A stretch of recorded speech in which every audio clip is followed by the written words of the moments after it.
ہمیں عطا کیا ہے. ہم نے سارے نسخے آزما لیے لیکن اللہ کے دیے ہوئے نسخے پر ہم نے عمل نہیں کیا. آخر کامیابی کا وہ کون سا نسخہ ہے جو قرآن عطا کرتا ہے؟ اس نسخے کو چھوڑ کر مسلمان ہر نسخے پر عمل کر رہا ہے. اچھی طرح یاد رکھنا، انسان کا بتایا ہوا نسخہ بدل سکتا ہے. انسان کا بتایا ہوا نسخہ کبھی کارآمد ہو سکتا ہے، کبھی نقصان دہ ہو سکتا ہے، لیکن اللہ کا بتایا ہوا نسخہ کبھی نہ ناکام ہو سکتا ہے، نہ کبھی بدل سکتا ہے، نہ کبھی نقصان دہ ہو سکتا ہے. کامیابی کا نسخہ اللہ نے جو بتایا ہے وہ کیا ہے؟ تو قرآن کہتا ہے کامیابی اسے ملے گی. قرآن کہتا ہے پہلی کنڈیشن یہ ہے، پہلی شرط یہ ہے فَالَّذِينَ آمَنُوا بِهِ، جو ایمان لائے. یعنی قرآن کہتا ہے کامیابی کا پہلا زینہ ایمان ہے. اور ایمان کیا ہے؟ ایمان کسے کہتے ہیں؟ ایمان کہتے ہیں مصطفیٰ جان رحمت صلی اللہ علیہ وآلہ وسلم جو لے کر آئے اس کو مان. یعنی بألفاظ دیگر یوں کہیں کہ حضور کو مان لو، اللہ کے رسول کو مان لو، مصطفیٰ جان رحمت کو مان لو. یہ کامیابی کا پہلا زینہ ہے، انہیں مانو. جب تک ان کو نہیں مانو گے اس وقت تک کہ کامیاب نہیں ہو سکتے. پہلا زینہ ہے. آپ کہیں گے یہ گفتگو آپ مسلمانوں سے کر رہے ہیں کہ اللہ کے رسول کو مان لو، کہ ہم انہیں نہیں مانتے. بات اتنی ہے، یاد رکھنا، مانتے تو آپ اپنی امی کو بھی ہیں، مانتے تو آپ اپنے ابو کو بھی ہیں، مانتے تو آپ اپنے چچا کو بھی ہیں، مانتے تو آپ اپنے خالہ کو بھی، اپنے بہنوئی کو بھی ہے، رشتہ داروں کو بھی تو آپ مانتے ہیں. لیکن اوروں کی طرح انہیں مت مانو، بلکہ انہیں ایسا مانو کہ ایسا کسی کو نہیں مانا، ایسا ان کو مانو. سبحان اللہ. آج کل اللہ کے رسول علیہ السلام کا لوگ کلمہ بھی پڑھتے ہیں لیکن حضور کو ویسا نہیں مانتے جیسا اللہ نے ماننے کا حکم دیا.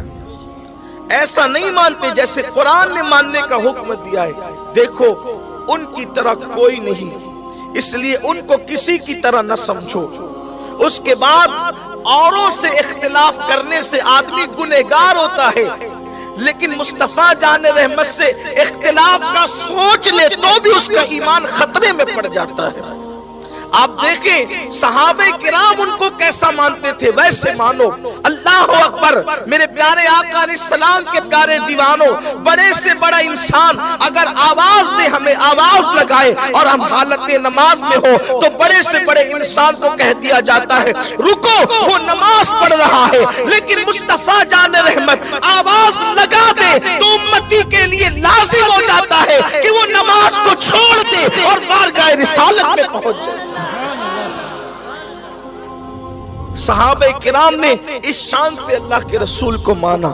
ایمان لاؤ ان پر ایمان لاؤ. اور ایمان لانے کے بعد دوسرا رکن یہ ہے، ایمان لانے کے بعد دوسرا رکن یہ ہے وَعَزَّرُوهُ، اور ان کی تعظیم کرو. دیکھو ایمان لانے کے بعد دوسری بات قرآن بیان کرتا ہے وَعَزَّرُوهُ، ان کی تعظیم کرو. یاد رکھیں ایمان لانے کے بعد ابھی قرآن نماز کا ذکر نہیں کرتا بلکہ تعظیم مصطفیٰ کا ذکر کرتا. یعنی ایمان لانے کے بعد جو پہلا فرض ہے وہ احترام نبوت ہے، وہ مصطفیٰ جان رحمت کی تعظیم ہے. لیکن ہم نے تو ترتیبیں الٹ کر کے رکھ دی ہے، اسی لیے مسلمان ناکام ہو رہا ہے. نماز کی اہمیت اپنی جگہ ہے، نماز افضل العبادات ہے، نماز اہم الفرائض ہے. لیکن میرے پیارے آقا صلی اللہ علیہ وسلم کے پیارے دیوانوں، اللہ کا قرآن ایمان لانے کے بعد جو پہلا فرض بیان کرتا ہے وَعَزَّرُوهُ، ان کی تعظیم کرو. اچھا قرآن نے کیا کہا؟ ان کی تعظیم کرو. مطلب وَعَزَّرُوهُ کہا قرآن نے، یعنی تعظیم نہیں بلکہ تعظیم. مطلب کیا ہے کہ عام انسانوں کی، لوگوں کی، مخلوق کی احترام اور تعظیم کی حدیں جہاں ٹوٹ جاتی ہے وہاں سے مصطفیٰ جان رحمت کی تعظیم کا آغاز ہوتا ہے. یعنی تعظیم ماں کی طرح نہیں نہیں، تعظیم باپ کی طرح نہیں، تعظیم بڑے بھائی کی طرح نہیں، بلکہ مخلوق کی تعظیم کی حدیں جہاں ٹوٹ جائے وہاں سے محبوب کی تعظیم کا آغاز ہوتا ہے۔ ان کی تعظیم کیسے کروں؟ جیسے صحابہ تعظیم کرتے ہیں۔